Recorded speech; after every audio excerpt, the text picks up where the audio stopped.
Do you like sports? Do you like art? What about science? Giraffes? Giraffe scientists that paint rugby games?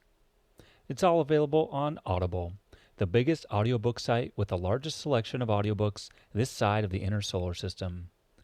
No need to use your boring old eyes anymore. The ears are the future, my friend. Why, you're using them right now. So check out Audible and get your listen on. Go to www.readlearnlivepodcast.com/audible to start your 30-day free trial today. I guess I'm still a romantic, and I still believe that we are very influenced by our love for others, and that it's not the case that you can just go through the world without being affected by your love for other people or their love for you. I like the idea that you can be wrecked by your heartbreak, and so I guess this is all maybe romantic and a little doomy.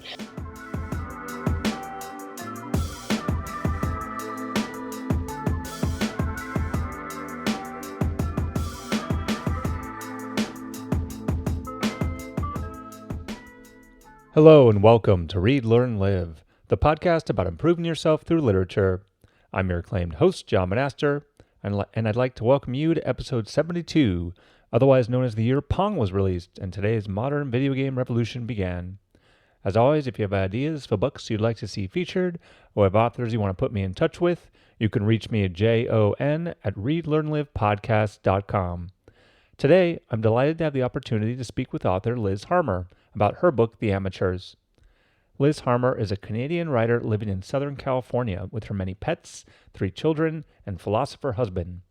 Her stories, essays, and poems have appeared or are forthcoming in The Walrus, Image Journal, The Globe and Mail, The Malahat Review, LitHub, and elsewhere. In 2014, she won Gold in Personal Journalism at the National Magazine Awards after being awarded the Constance Rook Award for Creative Nonfiction. In 2018, she was a finalist for the Journey Prize, as well as appearing in Best Canadian Stories. Her debut novel, The Amateurs, released in 2018 with Knopf Canada, was a finalist for the Amazon Canada First Novel Award. I hope you enjoy our conversation as much as I did. Hello, everyone, and welcome to the Read, Learn, Live podcast in March of 2020. I am so excited to be joined today by author Liz Harmer. Liz, say hello. Hello. Hello. Thanks for joining me. I'm so glad I got a chance to read your book, The Amateurs. As soon as I saw the cover, I was intrigued and read the book a little bit by the cover and then read the whole book itself, and it was even better. So really, really curious and interested to talk with you about this one because it's pretty interesting. Thank But you. just to kick things off, I always just like to ask the author, like in your own words, just tell us about the book. What's it all about? Well, The Amateurs, I guess I'm calling it a book of technological rapture in Mm-hmm. which a Silicon Valley megalomaniacal billionaire invents portals and then sends them out into the world before all the kinks are worked out. And then everybody buys one. And then everybody disappears and nobody can get back and they don't know where everyone's gone to. So it's kind of a strange post-apocalypse with a multiverse element. That's right. Yeah. Okay. I like that. Succinct. So I'll ask a couple quick creative questions because I like to know a little bit about that. And then we can hop into the actual book and its content and what it means and Sure. how perhaps it's connected to our world today. Mhm. I think like most good fiction, of course it is. So anyway, I was just curious. I mean, I'm sure this took quite a long time to put together and thought, and I always like to know about sort of the germ of the idea, like where did this book come from and why did you decide now was the time to write it? Oh, well, it came from a couple of things coming together at once. So one thing that happened was I was writing a short story. I don't usually work in a speculative vein. I usually work in domestic realism. Um, I really like sort of just basic human psychology kind of stories. Um, but my husband is a philosopher. He's a philosophy professor. And one of the things he works on is philosophy of the infinite. He works on Mm-hmm. Leibniz and is very interested in Star Trek. So I have I have an interest in science fiction, but it wasn't something I was practicing. And I had this idea for a story, partly born out of an idea that I was going to do something in my life that I would terribly regret, and I'd want to be able to have a do-over. And so I was Mm. imagining myself, screwing up my marriage, and then that becoming a huge regret, and then 10 years later, suddenly there are time machines available. And so I wrote this very sad little story that opens with this phrase: "So much depends on technology. What if you could Mm. just go back in time?" And so I wrote this kind of like whimsical story, and it's a very lonely story because what happens is she goes back and ends up having an affair with her ex, but her previous self is there, like, being betrayed. So it's Oh, confusing and strange story. It's called Many Maries. So Marie became this character. And then the other thing that yeah. was happening was I was like fantasizing about a good life where we weren't so, I don't know, our lives weren't so dominated by not only technology, but like our consumer habits, by the environmental catastrophe, by, you know, all the demands of capitalism. And I just thought, like, what if we could just all hang out and have a nice time together and like forage for food and like, I don't know, smoke pot and sleep in and eat pizza together. I don't know. Like I was just having this like fantasy of a good life. So it was partly like a wish Right. fulfillment. What if all that stuff disappeared, like commerce and the government? And it was like a happy apocalypse. Um, and then I thought I would write it as a play. I'm like, maybe I'll just like invent this portal and like it'll all take place in Marie's apartment. It'll be like this play that only takes place in this apartment. You'd hear from outside. And I started writing that. And I Hmm. very quickly was like, I'm not a sci-fi writer. I can't write about portals. And then it was my husband who said, like, no, this is a good idea. Like, you should keep trying to write this. So, Yeah. so that was all of the things coming together at the beginning. Okay. That makes a lot of sense. I I like that phrase you said. I think you said something like you don't practice science fiction. Made it sound like a religion or something. Right. Uh, but as a fellow Star Trek enthusiast, I hope that your husband has been enjoying Picard. Uh, Certainly interesting. But anyway, Yeah. yeah, that's really interesting story of how this came to be, and especially when you said that it wasn't, speculative fiction or science fiction wasn't normally what you wrote. I mean, to some degree, I think you could hand this book to someone that said, as the type of person that would say, I don't read science fiction, Right.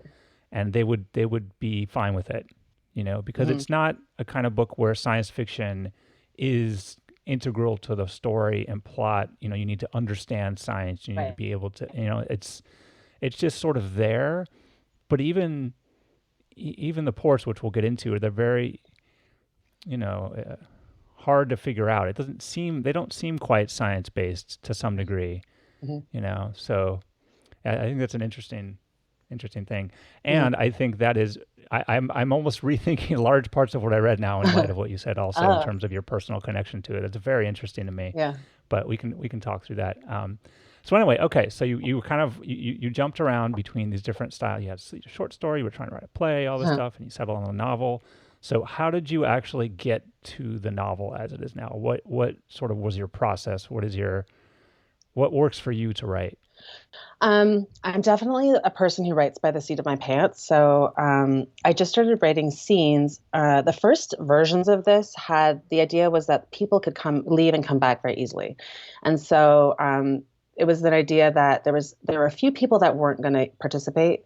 So like the people in the book who are all left behind were never going to go through, but everyone else was kind of like you would get like a visitation from someone and they'd be dressed in like I don't know, like Mr. Darcy, like dressed like Mr. Darcy or something.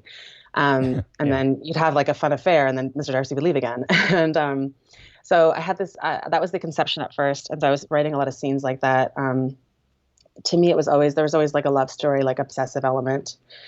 And Hmm. then I also wrote like about 50 pages where the group is just hanging out, and that there wasn't much plot. And I realized like this won't be sustainable through an entire novel.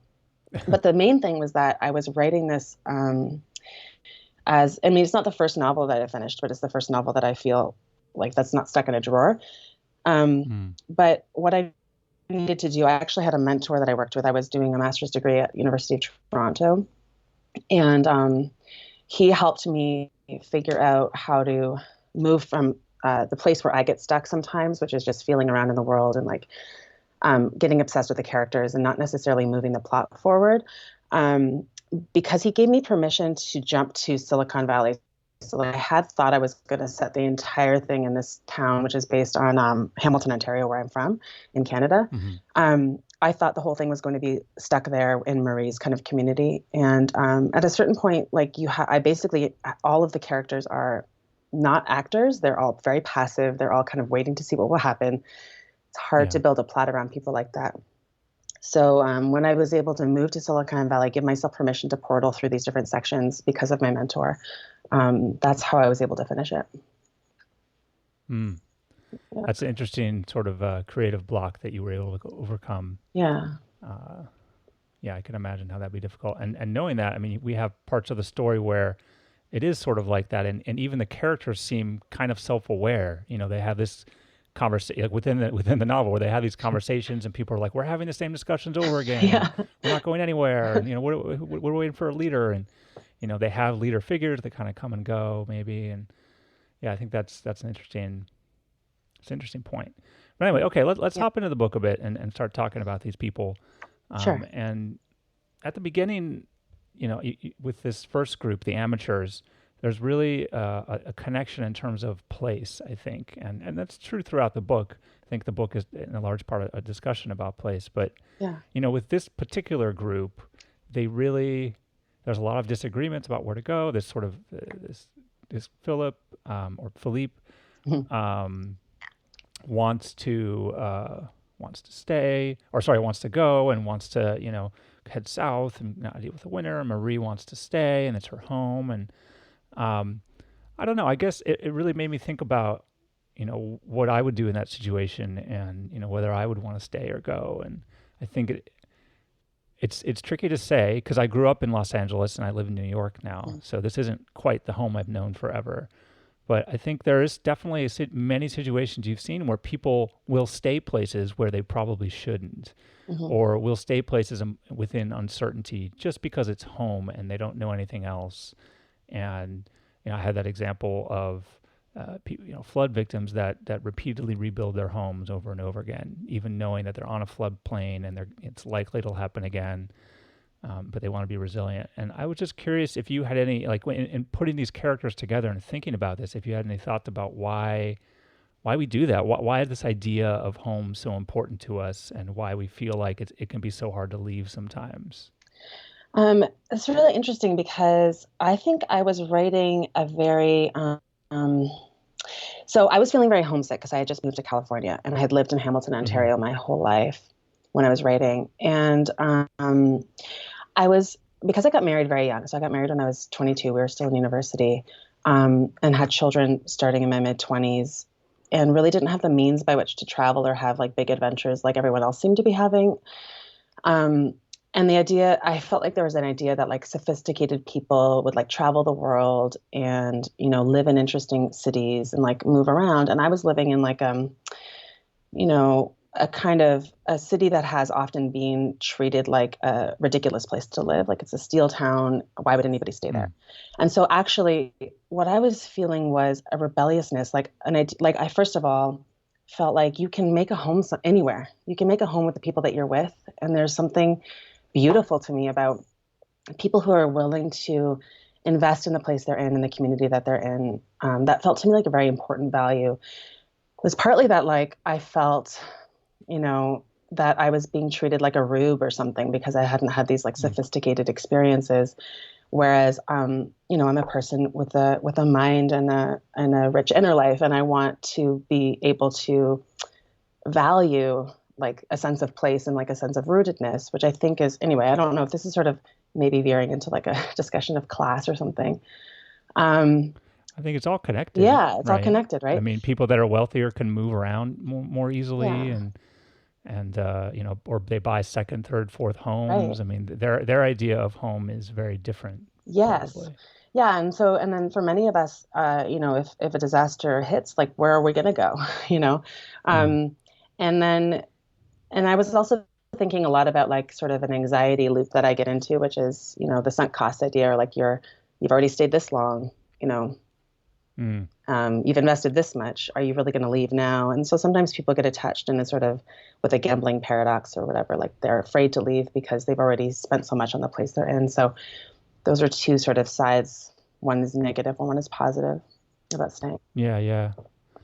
And then to connect that with the portals, the ports, which is sort of the way for people to escape, Right. right? If people do this, and initially, it's interesting in the initial beginning of the book, I was sort of wondering, like, are we ever really going to know about anything about the ports? Are they just going to be kind of dangled? Because there's different ways to approach it, Mm-hmm. right, as a writer. But we start to find out more and more about them, and they become more and more sinister, maybe, depending on your point of view as the book goes on. Mm-hmm. And but at the beginning, definitely we find out that people just left. They did leave for whatever reason, and they did decide. And that's just interesting to me also. I wonder the extent we find out as we found out more and more that the portals kind of are maybe drawing people in to a degree. Mm-hmm. I started to wonder, well, what if they weren't, right? Like, would it be any different, Mm. or not? In the sense that, which is like how much are we responsible for our addictions versus Mm. how much are our addictions responsible? And obviously there's a lot of research that goes into, how to addict people to smartphones as much as possible or Right. whatever, right? There's definitely efforts to or gambling machines or whatever else, right, to make things more addictive. But there's back and forth there. And so I thought about that for a little bit about, whether what humanity have left if portals weren't so much calling to them. Mm. So I guess with that in mind, I mean, how do you think we think about that sort of technology today, and I don't know, how do you think people would deal with that type of technology generally? I mean, do you imagine that what you wrote in the book would actually happen today if that sort of thing rolled out? I've been asking myself this question a lot too because I've been trying Yeah. to pitch this in a new way and thinking about like the sort of the ludicrousness of this concept in some ways. Mm-hmm. And then also like realizing that I had gone through this cycle as I was writing. Like on the one hand, what you would have is, first of all, the corporation is lying to you. You think you can come back. So you think you can go in and you can come back. And that's the sort of premise by which you're living.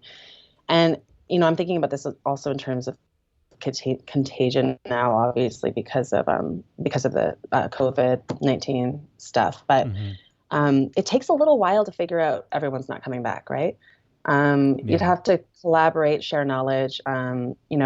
Not knowing that someone hasn't come back doesn't necessarily mean they aren't coming back. And it would take a while to sort of land on the fact that nobody can come back. By that time, a huge wave of people are gone. So and then when all the people are gone and the grid starts to go down and things become a little more difficult and then it becomes more tempting. So I think there is an argument to be made that without the seductiveness of the ports, that they could probably have a pretty drastic effect on population. Yeah. That there's like this, desire to leave versus desire to go somewhere, like just desire to not be in this world. Like it's a struggle to live without technology and running water and all your friends and I mean, to family. struggle to live generally, I Yeah, think, for a lot of people. And so, yeah, I think just stripping those away even further would really make it difficult. And you can start to yeah, get into people's minds and understand why they might make choices like that. right. Um, To me, the important thing is that the port has seduced Doors, who's the CEO of the company that produces the ports. To me, that's really an right. essential thing, that he needs to be seduced and kind of sinister, because otherwise he wouldn't have. I mean, I would hope that he wouldn't have released such a thing, but Yeah. Yeah. I mean, and that, of course, that connection, I mean, talk about Doors and his company and being the leader. I mean, that also made me think about tech companies and all sorts of companies in general that are doing, like, I don't know, like Jewel, these companies that are releasing yeah, products that are clearly addictive. And it's like, what are these people doing? You would hope that there are not people in the world whose sole goal is to cause harm to people.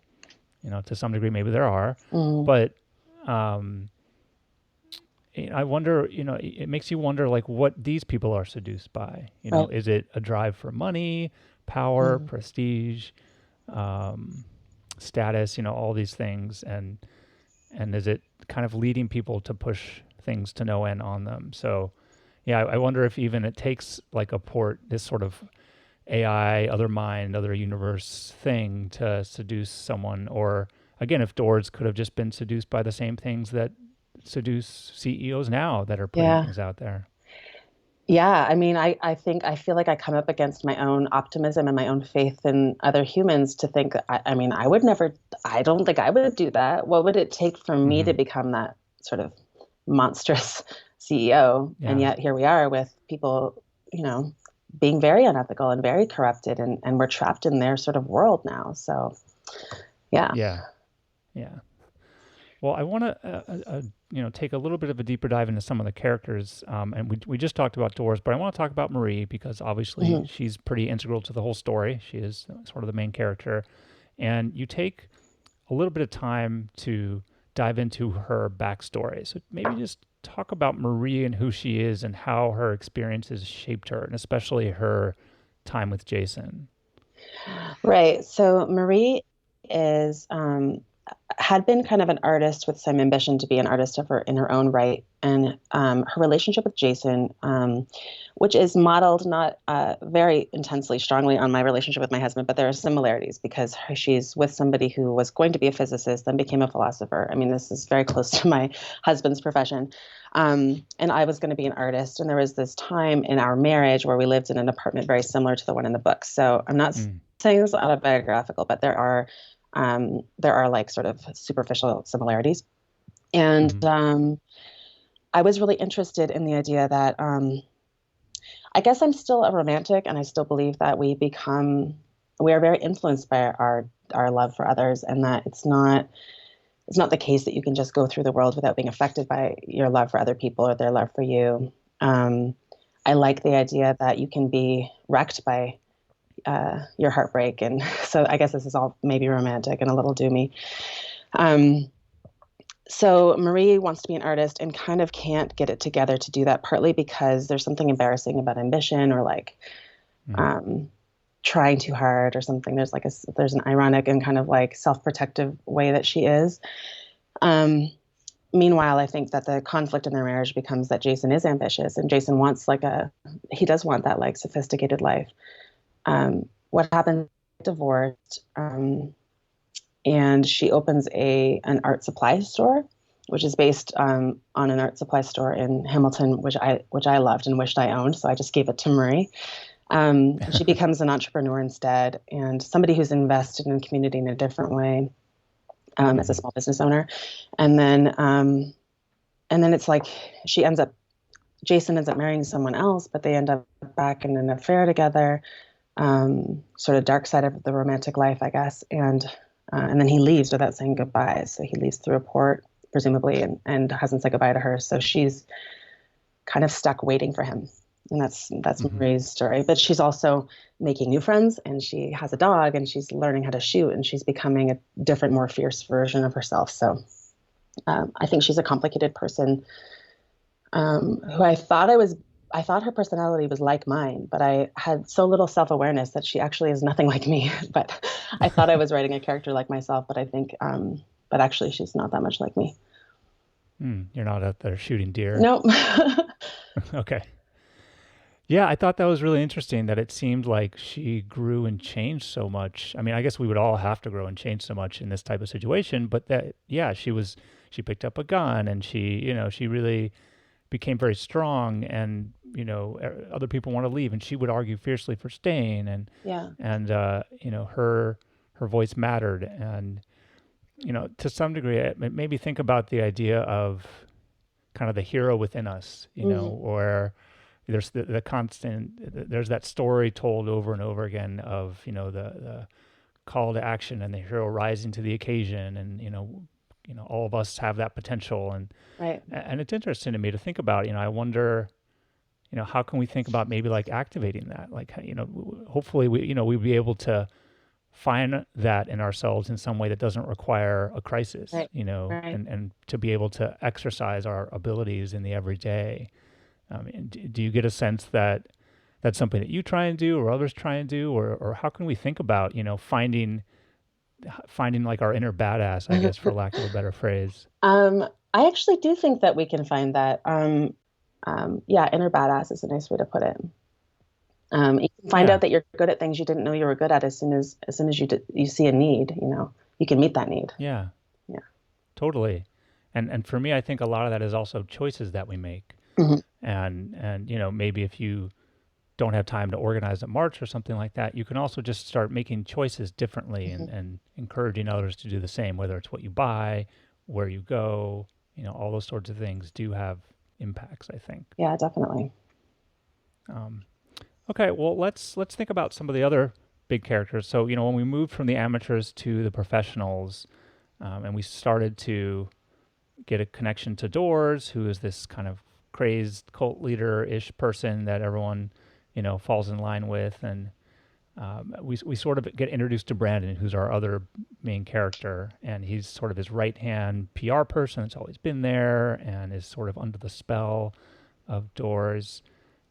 But it seems like that quickly kind of withers away. So, who is Brandon, and how is it seemed like there was this sort of rapid rise, and then even faster descent from, the connection to Doors and the company and to everything that was happening. And, what type of person would find themselves in that situation where they sort of connected themselves to this person and then were able to have the mental fortitude that so many others didn't to unplug and disconnect and finally get out? Um, I think that Brandon is probably more like how I am, which is that very enthusiastic at first, really quick to jump into something. I don't know what's going on, very maybe easily convinced by somebody's strength. And then, but also like, so I have like a sort of enthusiastic gullibility, let's call it. Hmm. But I also have a very strong skeptical streak so that it's never lasting. Like I'm not very good at sticking with, you know, I'm good at jumping in, and then I'm also good at questioning and then jumping back out. So I think there's something about his, I mean, there's a way of looking at it that's actually like a form of like over flexibility, gullibility, weakness. But it's also the flexibility is the thing that allows you to step back and say, no, maybe I don't want to join a cult that's ruining the world, you know. Um, Yeah.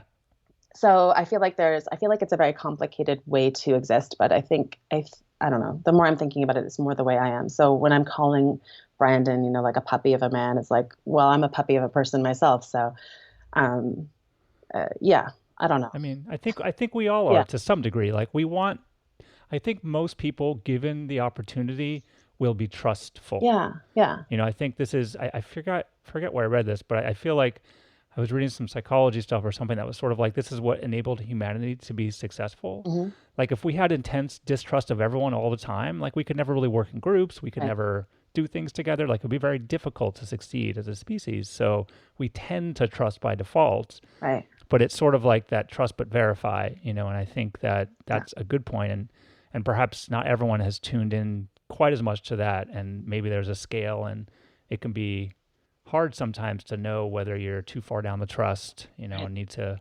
rebalance a bit. So I yeah. think that makes a lot of sense, and I find myself somewhat similar to that too. Yeah, and I mean, no one, I don't want to be in charge. I would like somebody who's better than me, smarter than me, and stronger than me to like tell me how to live. I don't want to have to always make all of those decisions. It would be nice if I could rely on someone else. Yeah, Unfortunately, that's the kind of thing that a strong person can exploit in others. So yeah. totally. Maybe let's think about some of the people that surround Brandon Mhm. right at the company. And what's the name? I'm forgetting. I'm blanking on the Tina. name of the company. Yeah. Pina, right? Pineapple. Yeah. Yeah. Okay. So at Pina, right? There are all these people that are kind of surrounding Brandon. There's this inner circle that Doors has, and there's been friendships and sexual liaisons happening between people, and um, you know, I guess I'm curious, like who are these other people that are sort of sucked in and don't end up leaving? Because it seems like Brandon thinks about them a little bit here and there Mhm. after he leaves, but not so Mhm. much. So I don't know. It makes me wonder, to what extent are the people that we are close with that we think are our friends, maybe especially people that we work with and see every day because we work with. But how much time would we actually spend with them if we weren't working with them, and how much are we, being willing to change our bar for friendship because of necessity? I think that's sort of what that part of the book reminded me of. Yeah, you end up stuck with like a very smaller group of people than and yeah, you're stuck with your coworkers, the people that you were competing for scraps of attention from the boss. You were competing with them, a couple of years ago, and now you're stuck eating on compostable plates in the beer garden that Yeah. stuck doing yoga, stuck seeing them every single day. Brandon's really irritated with this one particular person, Dawn, who seems like she's still too corporate, like too uptight. It's like, get over it, Dawn. The world's over, Right. So there are these like little workplace irritations. He's frustrated with Zara, who he was in love with and who is so impenetrable to him. So there's all this like just basic human drama still happening, right? Um, Yeah. yeah. So um, I think it's funny to imagine the people you would be stuck with, funny and kind of terrifying, and also the fact that we can kind of figure out how to have community intergenerationally, and like, it's not intergenerational at Pina, but it is in Hamilton, in the Right. in the Marie group. Yeah. So Philippe is sort of maybe the semi leader of the initial group that we start with, and he is seduced by the port, Mhm. and he eventually goes into the port and leaves. And so this is the first moment, and we sort of get to this point in the book where we actually get to see what it's like inside the port, which was, I was so curious to know, like, are we ever going to find out? Right. I don't know. Have you ever seen a movie called Ronin with No. Robert De Niro? Does that ring a bell? Oh. Oh, I've heard of It's that sort of movie. it's a great movie. But anyways, there's like a case that everyone cares about the entire time, and I'm like, are we ever going to find out? And of course, no, you never find out what was in the case. So the point is, like, it's not important, Right. right? It Right. was the characters around that, but it's an interesting corollary. But anyway, so we do get to find out here, and Philippe's in this strange dream world, and it's sort of, he starts to figure out what time period he's in the middle of a war. There are soldiers. He starts to figure this out, but he sees this business card he brought with this message from his friends back home, because they somehow realized that maybe there was some amnesia or something going on. And so I don't know, just talk about what that was like. What's it like inside one of these ports? What's happening? What is this? And what does he eventually realize about what's happened to him? Um, so my idea was that how the ports worked was that, I guess it doesn't matter. I was like, this is a spoiler. It doesn't matter. We're in there. The way Yeah. the ports work is that they kind of sort of seamlessly insert you into this other timeline, so you believe you've been there all along. And I was thinking a lot about like brain in the vat, or like Matrix kind of stuff, where Yeah. how do we know that we're not in a simulation? That I feel genuinely plagued by this question at times in my life. So I was thinking of amnesia as an interesting way to write, also, like Mm. um, how our mind works in terms of like what we perceive, how we perceive things that we don't understand. I like amnesia literature as a genre. I think it's really interesting, and it often shows up in sci-fi. I had a mental health crisis when I was quite young. I'm writing about it right now, and it had to do with like your interpretation of reality, like your knowledge that you're real. These are just questions that are interesting to me. And the other thing that, Yeah. so he ends up in this kind of World War II France, and I just was obsessed with the movie Saving Private Ryan, in my in high school. Um, which is a very strange masculine kind of thing to be obsessed with as a young girl who was from a Christian school. But I wanted something to live for and die for, and I wanted something meaningful. And it felt like this very glamorous version, or this like somehow romanticized version of that. And I wanted to play with that and be interested in this question of be careful what you wish for. So the portals are kind of Yeah. are tricksters in a way, right? They're like, oh, you want to be a hero? I'll see what you can do. They're kind of like, if you wish for something, they'll give you a twist on the wish that's not the thing you wanted.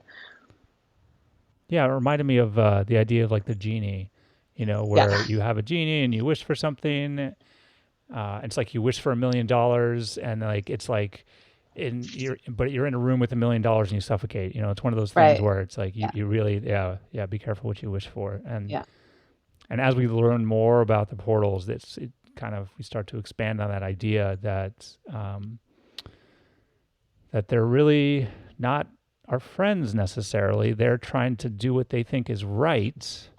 And, we get to learn more and more about them being kind of their own entities. Hmm. And they're trying to do what they think is right, maybe, but they're not necessarily our friends.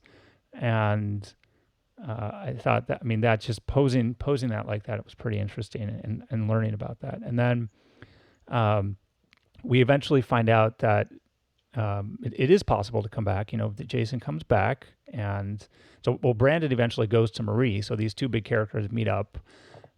He leaves the compound, but eventually Jason comes back, and it's this kind of crazy moment where Marie was sort of starting to develop feelings for Brandon. Maybe Brandon was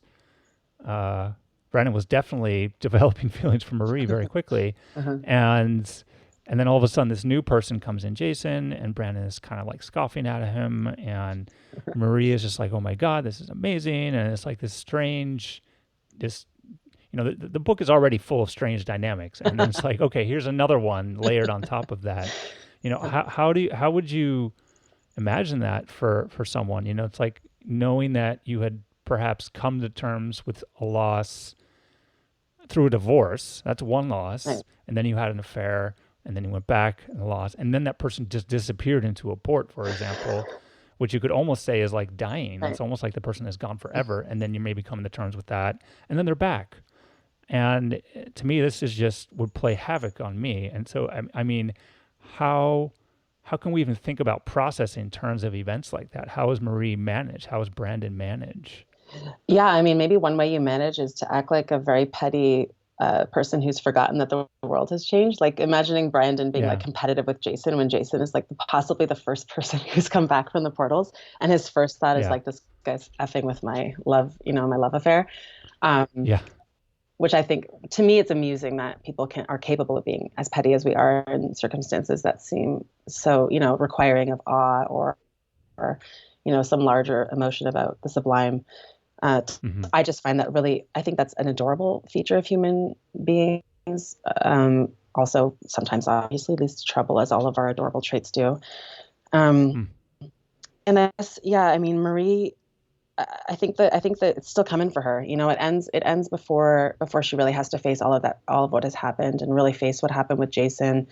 Even facing what she's done, which is to allow herself to be connected to somebody who is willing to start a family with someone else, is willing to lie to those people, lie to his new wife. So I think that the book ends before we could really get into what the real fallout would be for her. Yeah. Well, that's why there'll be a sequel, I hope. Yeah, maybe. But yeah, I think that's a great point. And so then we start to get into the last part of the book was really fascinating for me. We start to get into Jason retelling his story a bit of what happened to him personally, and then what happens inside the port. So then this is our second look inside a port, and it's completely different than what Philippe had. Philippe had this sort of realistic environment where he was in this world, and it was sort of just like he went back in time, but he was still on Earth, kind of. Right. And then Jason just has this like long, what is it like? It's like a boardwalk to nowhere. Boardwalk or whatever. Yeah. He just has a long boardwalk to nowhere, which is like the ultimate nightmare, I think, probably. Where you're just running and nothing's changing, and it's like, oh my gosh. And then this sort of apparition comes and starts talking to him and sort of represents the ports. So at that point, what were the ports to you? So first of all, one thing that I thought was, like, in terms of the be careful what you wish for with Jason, the fact that he ends up there is partly because the thing he most longs for is like the knowledge of the universe. So he's this physicist philosopher. And so part of it was them just being like, well, here you go, and freaking him out. But I think I have this idea that they're these ancient kind of life forms that were disembodied, so they like had somehow existed always, but had no means by which to physically do anything. They didn't have bodies, they weren't together, and the technology that some other technology that Doors invented, allowed them to sort of, I would say, infiltrate him and make it possible for him to make the technology he thinks he's making on his own, but actually they're helping convince him to do that through whatever means they have, which is more like a viral kind of a means, or like a hive mind. Yeah. So I haven't decided whether I think those are an ancient alien life form, or some kind of other god. I don't know, Right. but yeah, they're definitely not just technology. They're not just technological. Right. Right. Yeah. Oh, that's interesting. And so, yeah, we sort of the wrap up or postlude that you wrote. I just also wanted to throw in there. I thought was quite beautiful Yeah. and really interesting. And I don't. It's one of those things where I'm gonna have to read like 10 times and try and process and think through. But it's interesting to me that the way you kind of wrote the ending, the way you wrapped things up, like you said, where it wasn't going to be super clean. There's still hope. It's not clear what's happening. We had all these pockets. We have the pocket in Silicon Valley. We had the Portland people Right. we visited. We had the cross country drive. We had these. Then we had everyone meeting up, Brandon and Marie and Jason all over again. So it's sort of like, okay, well, this is the reality, and we're just gonna work through it. And the ports mentioned that we're giving all these people a new chance, and we're giving the earth a new chance, and like in their minds they're sort of hitting the reset button for us all, and you're welcome. Right. Right. So kind of wrapping things up along those lines, is there anything else that you hoped people would get out of the story, or ideas that you wanted to pass along that we haven't really covered yet? Um, well, one thing I'll say is that, I mean, the ending has been divisive, because some people really hate that postlude and other people really love it. And one of the people who really loves it is my father. So I was raised in a Calvinist Christian upbringing. I don't know if you know much Hmm. about Calvinism, but No. I was raised in a very devout, but also like highly intellectual community, where the theology is pretty well worked out and pretty intense, actually. And my dad, who has been a devout Christian all his life, or most of his life, he wrote a thesis when I was growing up for a master's degree in education called "Is Technology a Threat to Education?" And Hmm. it was only after I wrote this book that I realized how influenced I had been by his ideas, which at the time, as I was growing up, I was very resistant to his ideas. I thought they were old fashioned. I thought, like, why are you so scared of technology? We didn't have a microwave. We didn't have a TV for a long time. We didn't have VCR. We had all these beliefs. And my dad sort of said, like, he was very delighted by this idea that, like, humans and their hubris were going to be taken down by their own sort of devices. And so the one thing I'll just say is that, like, sometimes you write a book and you don't even know that you've been influenced for years by something, which feels very appropriate, Hmm. considering that we're all influenced by these things in ways that we can't control. So It's funny, but as I was reading this, I actually, and I'm thinking about the ports, I actually thought about the idea of kind of common trope of the book you can't put down.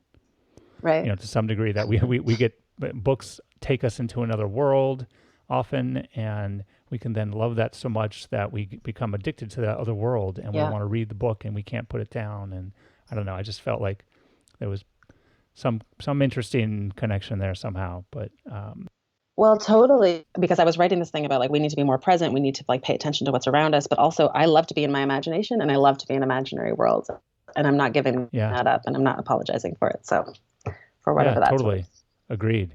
Okay, no, 100% with you. That's why I like to read so much.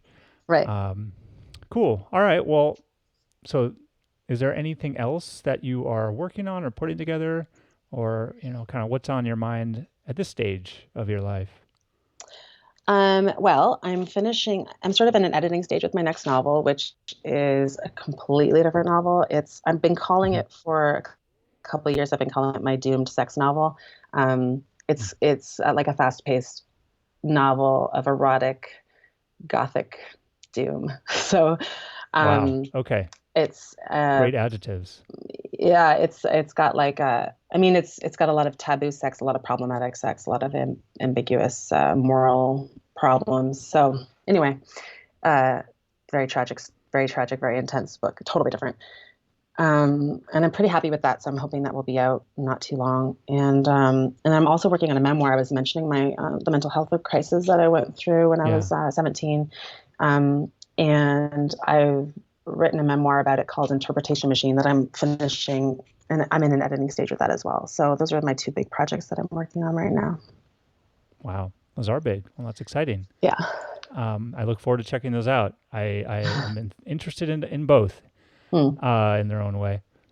So, okay, but let's finish up with a thunder round, some quick getting to know you questions, and we will Okay. call it a day. Okay? Okay.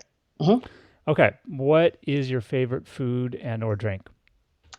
Um, I think my favorite drink is champagne. And my favorite food is probably chocolate.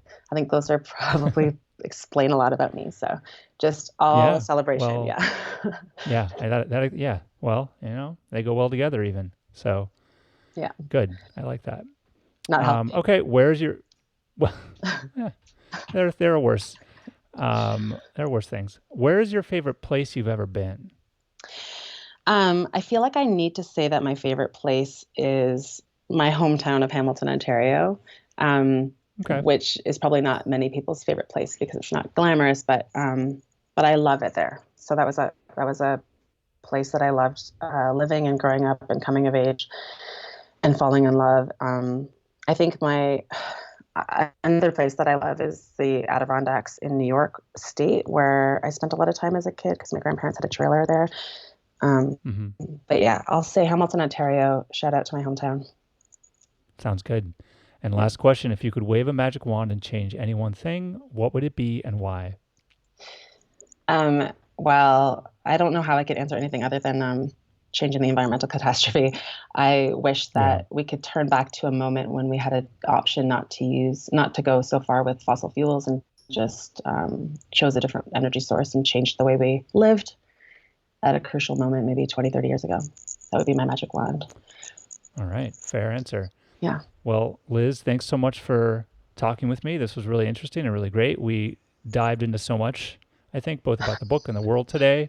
Hmm. And I think everyone listening, if this hasn't clued you in, the book is absolutely fascinating. There's so much more to it, even than we talked about, from road trips with chickens and all the more. And so, yeah, the book again, The Amateurs. Liz Harmer, thanks so much for joining me.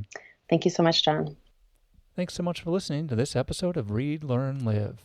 If you liked it, tell a friend and subscribe on iTunes and Google Play. If you hated it, tell a friend and subscribe on iTunes and Google Play. And so it goes.